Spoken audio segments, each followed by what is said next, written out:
Back અને આજે આપણે જે જીપીએસસી ની ડીવાયએસઓ ની રીસેન્ટ મેઇન્સ એક્ઝામિનેશન થઈ હતી એનું એનાલિસિસ કરવાનું ટ્રાય કરશું. રાઈટ, આપણો હેતુ એવો રહેશે કે જે રીસેન્ટ ડીવાયએસઓ મેઇન્સના પેપર છે એને ક્લાસ 1-2 ના એંગલથી સમજવાનો પ્રયાસ કરશું. મીનવાઇલ કેટલીક વસ્તુ યાદ રાખજો કે મારો જે એક્સપિરિયન્સ છે બરાબર એના બેઝિસ પર હું ઓપિનિયન આપું છું, તો ડિસ્ક્લેમર ઇઝ કે ભાઈ મારી જે પણ સલાહ છે, જે સૂચનો છે, એ કોઈ મોડેલ આન્સર કે બેસ્ટ આન્સર નથી. This R just suggestions. Right, all that I am going to give is nothing but suggestions. ઠીક છે, જે તમને કામમાં આવી પણ શકે પ્રોવાઇડેડ તમે જો એને સમજો. Than I have 5+ years of examination. તૈયારી 5 વર્ષથી વધારે મેં કરી હતી, પ્લસ 5 વર્ષથી વધારે મેં ઓવરઓલ મેઇન્સની એક્ઝામ્સ આપી છે. સો એને લીધે મારો કોઈ પર્સપેક્ટિવ છે, અન્ડરસ્ટેન્ડિંગ છે. અને છેલ્લા 2 વર્ષ અરાઉન્ડથી મેં કોઈ સબ્જેક્ટ્સનું રિવિઝન નથી કર્યું, but my understanding is still very much there. Right, so based on that I am going to give my opinion. And third disclaimer is કે હું સિવિલ સર્વન્ટ છું, ક્લાસ 1 ઓફિસર છું, તો એ એંગલથી જીપીએસસી પોતાના અધિકારીઓમાં શું જોવા ઈચ્છતી હોય એ એંગલથી આપણે ક્વેશ્ચન્સનું એનાલિસિસ કરવાનો ટ્રાય કરશું. ઓકે, ચલો, સો લેટ અસ સ્ટાર્ટ. હવે આપણે GS1 થી GS1-2 નું જે પેપર 1 છે ત્યાંથી ચાલુ કરશું. ઇંગ્લિશ અને ગુજરાતીના પેપરને પછી લઈશું. રાઈટ, સો પહેલો ક્વેશ્ચન છે હિસ્ટ્રીનો. રાઈટ, અને પહેલો ક્વેશ્ચન એમ કહે છે કે ઈસવીસન 1857ના ભારતના પ્રથમ સ્વાતંત્ર્ય સંગ્રામના કારણે ભારતમાં થયેલા વહીવટી ફેરફારોની ચર્ચા કરો અથવા તો વહીવટી ફેરફારો જણાવો. ઓકે, જો ચલો તો ક્વેશ્ચન 1 શું કહે છે? ક્વેશ્ચન 1 એવું કહે છે કે ભાઈ 1857 નો જે વોર થયો, આ ક્વેશ્ચન જો ટ્રેડિશનલ ક્વેશ્ચન નથી, દેખાય છે simple, but yet the question is much more detailed one. બરાબર, આ ક્વેશ્ચનની અંદર તમને ઘણું બધું જાણવા મળશે. ઠીક છે, સો પહેલો જે ક્વેશ્ચન છે જેને આપણે અત્યારે એટેન્ડ કરી રહ્યા છીએ, ધ પહેલો ક્વેશ્ચન આપણે આ લીધો કે 1857 નો જે ભારતનો પ્રથમ સ્વાતંત્ર્ય સંગ્રામ છે એમાં ભારતમાં વહીવટી ફેરફારો કયા કયા આવ્યા. રાઈટ, ચલો તો પહેલો ક્વેશ્ચન ને આપણે સમજીએ છીએ અને આજે આપણે જે ડીવાયએસઓ મેઇન્સ જે રિસેન્ટલી ગઈ એના પેપરનું એનાલિસિસ કરીએ છીએ. ઓકે, અમારા અનુભવના આધારે આપણે એને સમજવાનો ટ્રાય કરીએ.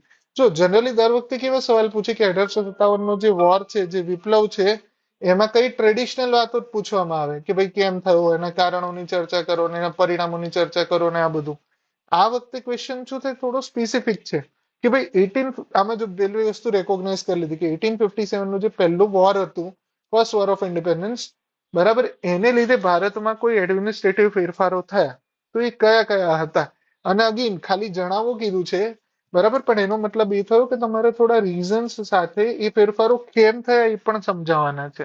રાઈટ, સો તમારે શું સમજવાનું છે? પહેલી વસ્તુ કે કયા ફેરફારો થયા, બીજી વસ્તુ કે કેમ થયા. બરાબર, કયા કયા ફેરફારો થયા આપણને બધાને ખબર છે. રાઈટ, સો આ ક્વેશ્ચન થી છે ને આ લોકો તમારી એડમિનિસ્ટ્રેટિવ એબિલિટી જોવા ઈચ્છે છે કે કોઈ પણ એક્શન લેવામાં આવે તો એની પાછળ કોઈ કારણો હશે. રાઈટ, જેમ કે પહેલું મોટા મોટો ચેન્જ શું હતું કે બ્રિટિશ ક્રાઉને ડાયરેક્ટ કંટ્રોલ હાથમાં લઈ લીધો. રાઈટ, એની પહેલા ઈસ્ટ ઇન્ડિયા કંપની હતી અને ઈસ્ટ ઇન્ડિયા કંપની પોતે મેનેજ કરતી હતી અને પોતે અમુક પર્સન્ટેજ ઓફ શેરિંગ કરતી હતી. રાઈટ, હું તો બહુ બેઝિક લેમેન લેંગ્વેજમાં સમજાવું છું. પણ ઇવેન્ચ્યુઅલી શું થયું, પછી આ પોતે પ્રવાનું આવી ગયું કે જેને ક્વીન્સ પ્રોક્લેમેશન કહેવાય છે. બરાબર, કે ત્યાંની રાણીએ કહી દીધું કે ભારતને હવે અમારી છત્રછાયામાં લઈને અમે ડાયરેક્ટ રૂલ કરશું. Then second major thing which was a better administrative change was, આગે ને મારું 3-4 વર્ષ જૂનું અન્ડરસ્ટેન્ડિંગ છે પણ અન્ડરસ્ટેન્ડિંગ સેમ રહે.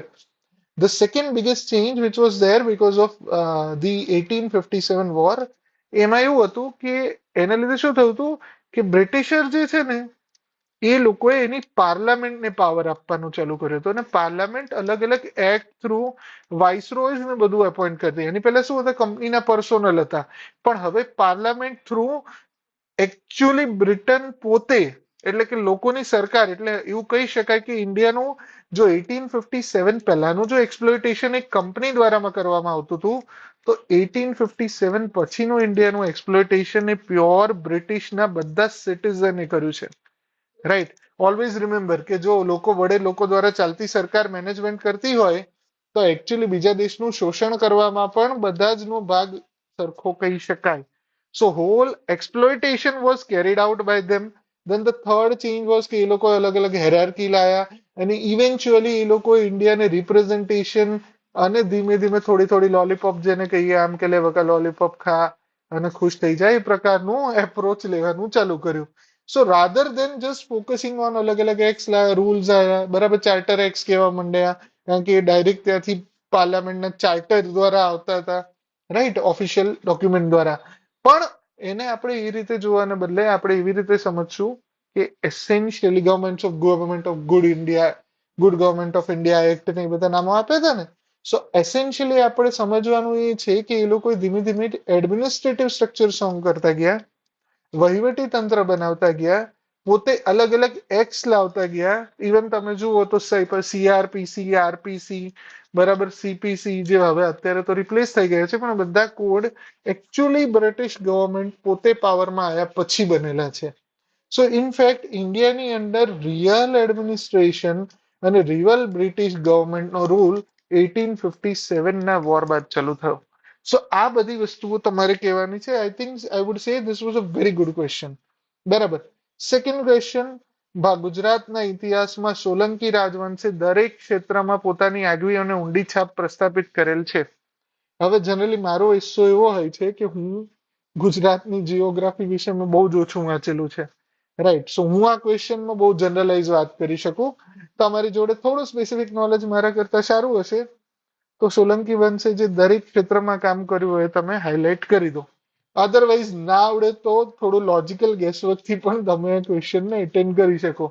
કોઈ પણ ગવર્મેન્ટ હોય, સોલંકી વંશ છે, આ વંશ છે, તે વંશ છે, ક્વેશ્ચન પરથી હિન્ટ લઈ અને તમે લખો તો તમને બે ચાર વસ્તુઓ જનરલમાં 1-2 માર્ક્સ તો મળી જાય. If you know 0 at least you can get 1 or 2, right. જે ઘણીવાર મારે તો અત્યારે આમ પણ ગુજરાતનું હિસ્ટ્રી મેં નહોતું કર્યું, રાઈટ, વીક હતું મારું અને ફેક્ચ્યુઅલી હોય એટલે હું જનરલી નહોતો જોતો, રાઈટ. ગુજરાતના ઇતિહાસમાં સોલંકી વંશે દરેક ક્ષેત્રમાં શું કર્યું હશે તો કે ભાઈ સોલંકી વંશ ગુજરાતનો સુવર્ણકાળ કહેવાય છે ને એ બધી વાર્તાથી ચાલુ કરો અને પછી કેટલીક એડમિનિસ્ટ્રેટિવ ક્ષેત્રમાં હોય ને થોડું ઘણું એજ્યુકેશનમાં હોય ને થોડું ઘણું પીપલ સેન્ટ્રિક એપ્રોચ હોય ને થોડું ઘણું સ્થાપત્ય હોય ને થોડું ઘણું આર્ટ એન્ડ કલ્ચર હોય ને થોડું ઘણું પીસ બાબતે હોય ને થોડું ઘણું લિટરેચર હોય ને થોડું ઘણું આર્ટ્સ બનાવ્યું હોય ને આપણે શું કહેવાય સ્થાપત્યો બનાવેલા હોય ને એકાદ બે ના નામ આવે તો લખી દેવાના, રાઈટ. એટલે મોરલેસ તમે જુઓ તો દરેક ક્ષેત્રમાં ઊંડી છાપ છોડી એટલે દરેક ક્ષેત્રના નામ લઈ, બરાબર, અને એની અંદર સિગ્નિફિકન્ટ ચેન્જીસ અને એડમિનિસ્ટ્રેટિવ મેથોડોલોજી બધું ઘુસાડી દો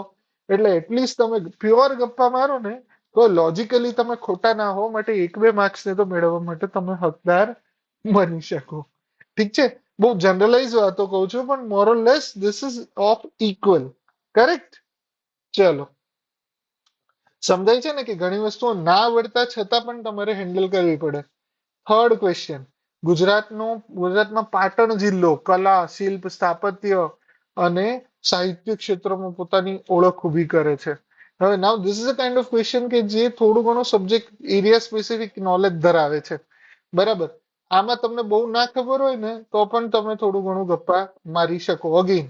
સો આ ગુજરાત છે, પાટણ જિલ્લો કે આટલામાં આવે છે, રાઈટ. હવે બીજું બધું તમને ના ખબર હોય તો પાટણની રણકી વાવ એક ખબર હોય, બરાબર. જે દરેક again this is based on the limited knowledge. પણ હા, ક્વેશ્ચન સારો છે. તમને જુઓ તો એક બ્રોડ વસ્તુ પૂછી છે કે બહુ નેરો આસ્પેક્ટ નથી પૂછ્યો. પાટણ જિલ્લાની અંદર કલા લેવલે શું હશે, શિલ્પ લેવલે શું હશે, સ્થાપત્યમાં શું હશે અને સાહિત્યમાં શું હશે. સાહિત્યમાં તમને કદાચ ઓછું ખબર હોય પણ આમાં રણકી વાવના આજુબાજુના બે ચાર કિસ્સાઓ છે, બરાબર. એની આજુબાજુથી તમે તમારો આન્સર બિલ્ડ કરી શકો. ઓફકોર્સ એના માટે તમારી ગુજરાતી હિસ્ટ્રી એકવાર જોયેલી હોય તો તમે હેન્ડલ કરી શકો, રાઈટ. ક્વેશ્ચન 4, ગુજરાતના અનુસૂચિત જનજાતિઓના ઘર, આભૂષણ અને પહેરવેશ પર નોંધ લખો. Again this a very general kind of question, બરાબર. આપણે આ મેપનો જ યુઝ કરીએ તો ગુજરાતમાં આદિવાસી બેલ્ટ જનરલી ડેન્સ ફોરેસ્ટ્રી સાઈડે જોવા મળે, બરાબર. અહીંયાથી તમને બેલ્ટ જોવા મળે. હવે જનજાતિ છે અને અગેન જો હું તમને એ એંગલે કહું છું કે કઈ રીતે ક્વેશ્ચનને એટેન કરાય, રાઈટ. ફેક્ટ્સ અને ફિગર્સ ઓફકોર્સ તમારી જોડે હશે જ પણ ક્વેશ્ચનને એપ્રોચ કરવાનો કેમ અને જીપીએસસી આ પૂછીને શું વેલિડેટ કરે છે કે એટલીસ્ટ ભાઈ જે જીઓગ્રાફીમાં એને કામ કરવાનું છે અમુક લોકોના વિશે મિનિમમ પરસેપ્શન કેવા ધરાવે છે, રાઈટ. તો અહીંયાથી શું ચેક કરે છે કે ભાઈ અનુસૂચિત જનજાતિઓ છે એના ઘર કેવા હશે, એના આભૂષણો કેવા હશે, એના પહેરવેશ કેવા હશે. ઠીક છે, તો અહીંયા અનુસૂચિત જનજાતિ રહે છે, અહીંયા ઘર, આભૂષણ અને પહેરવેશ. ચલો હવે આને બનાવવું હોય તો બહુ ઈઝી છે. જો ઘર કેવા હોય, આ એરિયા છે, પ્લસ અમુક એરિયા એવો છે કે જે છૂટાછવાયા તમને આદિવાસી વસ્તીઓ જોવા મળશે. તો કેવું કહી શકો કે ભાઈ એને ઘર કેવા હોય, તો કે આ વિસ્તાર તો પર્ટિક્યુલરલી જે સાઉથ ગુજરાતનો છે ત્યાં વધારે વરસાદ પડે છે, પ્લસ આદિવાસી જોડે વધારે પાકી માટી કે સિમેન્ટ કે એ બધું ઓછું હોય, તો એ લોકો નેચરનો ઉપયોગ કરે, એમાં લીંપણ બીંપણ કરતા હશે, એની અંદર ઘરની અંદર પોતાની સંસ્કૃતિથી કે માટીથી ગેરુવા રંગથી ને બધું કલર કામ કરતા હશે, સુશોભિત કરતા હશે ને એક રાખતા હશે કે ભાઈ નેચર જોડે, એન્વાયરમેન્ટ જોડે તમને એક આભસ્ય દેખા મળે. એ જ રીતે આભૂષણ છે, તો આભૂષણની અંદર લોકલ બનાવેલા જનરલી ચાંદીની વસ્તુઓ વધારે જોવા મળે, અંદર પીલા પિત્તળ ને એ બધી વસ્તુઓ પણ જોવા મળે, પથ્થર છે કે લાકડું છે કે પ્રાણીઓના અવશેષો છે, આ બધા પણ તમને એક ટિપિકલ આદિવાસીની ઇમેજ તમારા મગજમાં હોય તો પણ તમે આ ક્વેશ્ચનમાં થોડું ઘણું બનાવી શકો. પહેરવેશ છે તો જનરલી લોકલ હશે, ટ્રેડિશન હશે, એની અંદર તમને રંગબેરંગી થોડું જોવા મળશે, અને મોરલેસ તમને કંઈક આઈડિયા આપી શકાય. સમજાય છે? એટલે આપણે શું સમજવાનું છે કે more or less again this is a kind of question કે જ્યાં તમને કંઈ નથી ખબર તો પણ સામેવાળાને ખબર ના પડે કે ના ના તમને ખબર તો છે. ઇટ્સ એક જનરલ પરસેપ્શન. જીઓગ્રાફી, તમારું બેઝિક નોલેજ, કેટલીક નોર્મલ અન્ડરસ્ટેન્ડિંગ હોય તો પણ આ ક્વેશ્ચનને તમે હેટેન કરી શકો.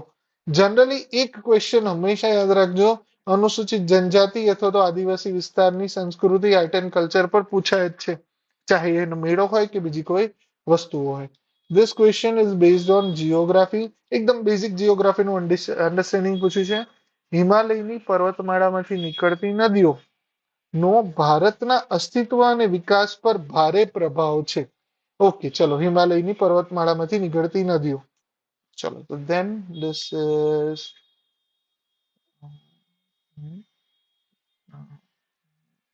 અને અહીંયાથી આપણું હિમાલય, બરાબર, અહીંયાથી આમ હિમાલયમાંથી નીકળતી નદીઓ. ઓકે, ચલો તો હિમાલયમાંથી જે નીકળી નદીઓ છે એ બધી અહીંયાથી આમ જાય છે ને અહીંયાથી મળે છે ને અહીંયાથી આમ આવે છે, આમ આવે છે, અહીંયા યુપીના ગંગાના મેદાનો ને અહીંયા આસામ ને એ બધું. રાઈટ. સો મોરલેસ તમે જુઓ તો આ કેવી નદીઓ છે? એક તો બારમાસી નદીઓ છે, બરાબર. હિમાલયના હવે ક્વેશ્ચનને ફરી એકવાર વાંચો. જો હિમાલય પર્વતમાંથી નીકળતી નદીઓ ભારતમાં અસ્તિત્વ અને વિકાસ. હિમાલયની નદીઓ અને એનું આપણે એસોસિએશન કરવાનું છે અસ્તિત્વ અને વિકાસ. જો આ બહુ જ એપ્લાઇડ ક્વેશ્ચન છે, ખાલી દર વખતે આવવું જોઈએ એ ટ્રેડિશનલ એંગલમાં નથી પૂછ્યો. અસ્તિત્વ એટલે એક્ઝિસ્ટન્સ માટે કેમ છે, તો અહીંયા કે હિમાલયની નદીઓ જે છે, પહેલા તો જે પાણી પૂરું પાડે છે, બરાબર, પ્લસ હિમાલયને લીધે જે પ્રોટેક્શન મળે છે, બરાબર, એને લીધે જે રિસોર્સિસ આવે છે, એને લીધે જે ફર્ટાઇલ એટલે કે આપણી જે ફળદ્રુપ કાપ આવે છે ને એને લીધે જે ઇવેન્ચ્યુઅલી ક્રોપ્સ ને બધું થાય છે, એને લીધે જે ડેવલપમેન્ટ થાય છે, હિમાલય છે તો એને લીધે જે મિનરલ્સ મળે છે, આ બધી જ વસ્તુઓ, બરાબર, એને લીધે તમને એક નદી હોવાને લીધે પ્લસ નદી હોવાના જે બધા એડવાન્ટેજ છે, સિવિલાઇઝેશન હંમેશા નદીના કિનારે બને, તો એ પ્રકારની વસ્તુઓ તમને અહીંયા સમજણમાં આપી શકાય. ડેવલપમેન્ટ માટે શું જોઈએ, તો કે અગેન નદી છે તો એને લીધે પેસેજ આપે, વોટરવેઝ મળે, બરાબર, લોકોને રિસોર્સિસ મળે, એમ્પ્લોયમેન્ટ મળે, પ્લસ કલ્ચરલ હેરિટેજ, બધી જ વસ્તુઓ, બરાબર, તમારી આઈડેન્ટિટી છે, ઇનલેન્ડ વોટરવેઝ છે ને બધા જ એંગલથી તમે એક વિકાસનો એંગલ આપી શકો. પ્લસ ઇન્ડિયાનું સૌથી વધુ પોપ્યુલેટેડ એરિયા તો કે અગેન હિમાલયના જે યુપી અને બિહારના જે મેદાનો છે, બરાબર, એમાં જે ગંગા બ્રહ્મપુત્રના મેદાનો છે એની આસપાસ તમને આ બધું જોવા મળશે. સો મોરલેસ તમે એક સમજો તો બહુ સારો પ્રશ્ન હતો, અને તમારી જોડેથી એક બેઝિક અન્ડરસ્ટેન્ડિંગ પૂછ્યું છે. આમાં તમે 4 થી 5 માર્ક આરામથી લઈ શકો, just based on basic understanding. આ ક્વેશ્ચન તો એકદમ જનરલાઇઝ છે. ભારતીય મહિલાઓના સામાજિક સશક્તિકરણ પર વૈશ્વિકરણની અસરો બતાવો. એટલે ગ્લોબલાઇઝેશનને લીધે વુમન પર અને વુમન એમ્પાવરમેન્ટ પર શું અસર થયું છે, બરાબર. તો વુમનને ઇક્વાલિટી, લિબર્ટી, ઇક્વલ રાઇટ્સ મળવા મળ્યા છે. વુમનની કન્ડિશન્સ પર એક વર્લ્ડ લેવલે ડિસ્કશન્સ થવા માંડ્યા છે. ચાઇલ્ડ મેરેજીસ છે કે એ લોકોને ઇન્ડિપેન્ડન્ટ ન થવા દેવા, બધી વસ્તુઓ પર અસર થાય છે. એમની પર થતા અત્યાચારોને હાઇલાઇટ કરવામાં આવે છે, એમની જોડે અલગ અલગ ટેકનોલોજીકલ એક્સેસ. તો આ બેઝિકલી તમારું મોરલેસ જનરલ અન્ડરસ્ટેન્ડિંગ હોય તો પણ તમે આ ક્વેશ્ચનને સારી રીતે એટેન્ડ કરી શકો. દેન સેવન્થ ક્વેશ્ચન તમે જુઓ તો અગેન બહુ પ્રિવિલન્ટ છે. ભારતીય સંરક્ષણ દળો હવે ભારતીય ટેકનોલોજીથી ઉત્પાદિત સંરક્ષણ સાધનોથી સુસજ્જ છે. તો અહીંયા તમને બે ચાર જે એક્ઝામ્પલ્સ ખબર હોય કે જે આપણે આર્મી અને ડિફેન્સ સેક્ટરમાં આપણે સેલ્ફ ડિપેન્ડન્સીને લીધે બનાવેલા હોય એના તમે નામ લખી શકો. પ્લસ આપણી જે અલગ અલગ ડિફેન્સની સ્કીમ છે, ડેફ એક્સપો છે, એને લીધે અલગ અલગ ટેકનોલોજી, અલગ ઇકોસિસ્ટમ અને ઇન્ડિયન ડિફેન્સ ફોર્સીસે જ્યારે હવે પોલિસી બનાવી છે કે આપણે અહીંયા પાર્ટસ છે, સર્વિસિંગ છે, ટેકનોલોજી છે, બધું અહીંયાથી લઈશું. તો એને લીધે ઇન્ડિયાને કોર એક સેક્ટર, એક ઇકોનોમી ડેવલપમેન્ટ થાય છે, એક એક્સપોર્ટ સેક્ટર બિલ્ડ થાય છે અને સાથે સાથે આપણું એક પોતાનું ડિફેન્સ પોતાના હાથમાં રહે છે, સેલ્ફ ઇન્ડિપેન્ડન્ટ આવી જાય છે અને આપણે ડિફેન્સ જેવી વસ્તુ પર બીજા દેશો પર આધારિત નથી રહેતા. એ એંગલ તમે અહીંયા કરી શકો. Then another thing is about cyber crime. Cyber crime એટલે વ્હાઇટ કોલર ક્રિમિનલોને અટકાવવા માટેના પગલાઓની ચર્ચા કરો. અગેન આ જુઓ તો બહુ જ જનરલાઇઝ છે. એકાદ એડિટોરિયલ પણ તમે સારો સાંભળ્યો હોય એ ડ્યુરેશનમાં તો તમને આના પર બધું જ અન્ડરસ્ટેન્ડિંગ મળી જાય. સાયબર ક્રાઇમ શું છે તો કે સાયબર ટેકનોલોજીની એકાદ બે ડેફિનેશન આપો, બરાબર, એકાદ બે રિસેન્ટ એટેક્સ બતાવો. આ લોકો બહુ પોતાની જ કન્ફાઇન્ડ જગ્યાએ રહીને કામ કરે છે અને એની સામે તમે સ્ટેપ્સ કયા લઈ શકો લોકોને અવેર કરવા, બરાબર, અનઓથોરાઇઝ એક્સેસ નહીં કરવા, ગ્રીડમાં નહીં આવવું. Again at the same time અલગ અલગ ઇન્ડિયા એજન્સીઝ અને અલગ અલગ ફેસિલિટીઝ બનાવી છે, લોકોને એને કમ્યુનિકેટ કરો, બરાબર, અને આઉટડેટેડ સિસ્ટમ યુઝ ના કરો, અમુક પ્રોહિબિટેડ કન્ટ્રીઝ જોડે ડીલ ના કરો. એન્ડ લાઇકવાઇઝ તમે જનરલાઇઝ એંગલમાં આને લખી શકો છો. This is again a very good, very open question. Then ઈ વેસ્ટ મેનેજમેન્ટ વિશ્વના બધા જ દેશો માટે ખૂબ નિર્ણાયક છે. સો એક મિની નિબંધ ટાઈપનું તમને પૂછી લીધું ઈ વેસ્ટ મેનેજમેન્ટ વર્લ્ડ લેવલે કેમ ઇમ્પોર્ટન્ટ છે. આઈ think you all can attend this. બરાબર, આમાં કશું નથી. ઈ વેસ્ટ મેનેજમેન્ટ શું છે, કેમ છે, ઓવરઓલ વર્લ્ડના રિસોર્સિસ લિમિટેડ છે. ઈ વેસ્ટની અંદર જે રિસોર્સ વપરાય છે, કોબાલ્ટ છે, નિકલ છે, કે આ બધી ધાતુઓ છે, બરાબર, રેડિયો એક્ટિવ સેમિકન્ડક્ટર છે, બધી વસ્તુઓને તમે ક્યાં વાપરો, કેમ વાપરો, એનું મેનેજમેન્ટ કરવું, એનો રીયુઝ, રિડ્યુસ, રિસાયકલ અને આ બધા જ એપ્રોચ પર તમે વાત કરો. રિસોર્સ વર્લ્ડ લેવલે ઓછા છે. પ્લસ ઓવરઓલ અપડેટેડ ટેકનોલોજી જેમ જેમ આવશે એમાં બધા વધારે રિસોર્સનો યુઝ થશે તો એક કન્ટ્રી માટે નહીં, ઓવરઓલ બધાને માટે ઇમ્પોર્ટન્ટ થઈ જશે. અને લાસ્ટ ક્વેશ્ચન જેને આજે આપણે ડિસ્કસ કરશું ઇઝ ગ્લોબલ ઇનોવેશન ઇન્ડેક્સમાં ભારતે પોતાના ઊંચાઈમાં પોતાને વધુ સ્ટેપ પર હાયર લઈ જવો હોય તો શું કરવું જોઈએ? So global innovation index, even if you don't know about the index, તમને ઇનોવેશન વર્ડ પરથી ખબર પડી જાય કે ભાઈ આપણે નવી શોધ, ક્રાંતિ, રિસર્ચ, ડેવલપમેન્ટની વાત કરવાની છે. તો અહીંયા અગેન એક જનરલાઇઝ એડિટોરિયલ્સ જો તમે વાંચેલા હોય તો તમને હંમેશા ખબર પડે કે એક્ઝેક્ટલી આમાં શું કરી શકાય.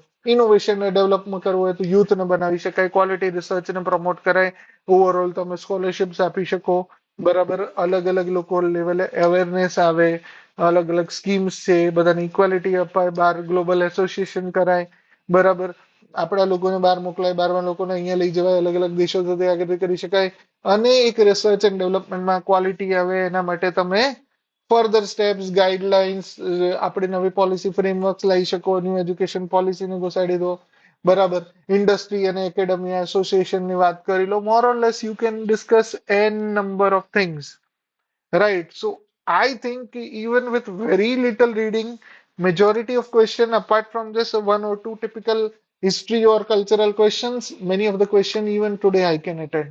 So તમે લોકો પણ આઈ થિંક આ ક્વેશ્ચન ને ઘણી સારી રીતે અટેન્ડ કરી શકો.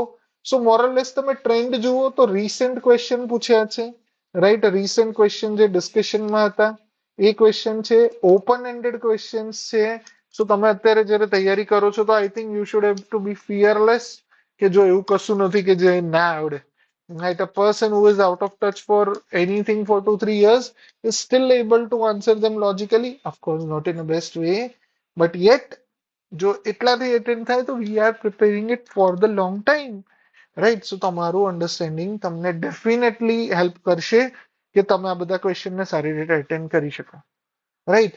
સો I think the questions were logical and they were easy, and anybody with a very brief reading can give almost attend 100% question, and gaining 50 to 60 marks in this paper could be an easy task, right? 50 60 સુધી marks આમાં આવી શકે. Okay, સો મેં હજી સુધી પહેલી વાર આજે પેપર જોયા, કાલે આપણે GS2 જોઈશું. પર્ટિક્યુલરલી એક ઇથિક્સ નો કેસ સ્ટડીને પણ એનાલાઇઝ કરવાનો ટ્રાય કરશું. ઠીક છે. So hopefully you have learned and gained something from today's session.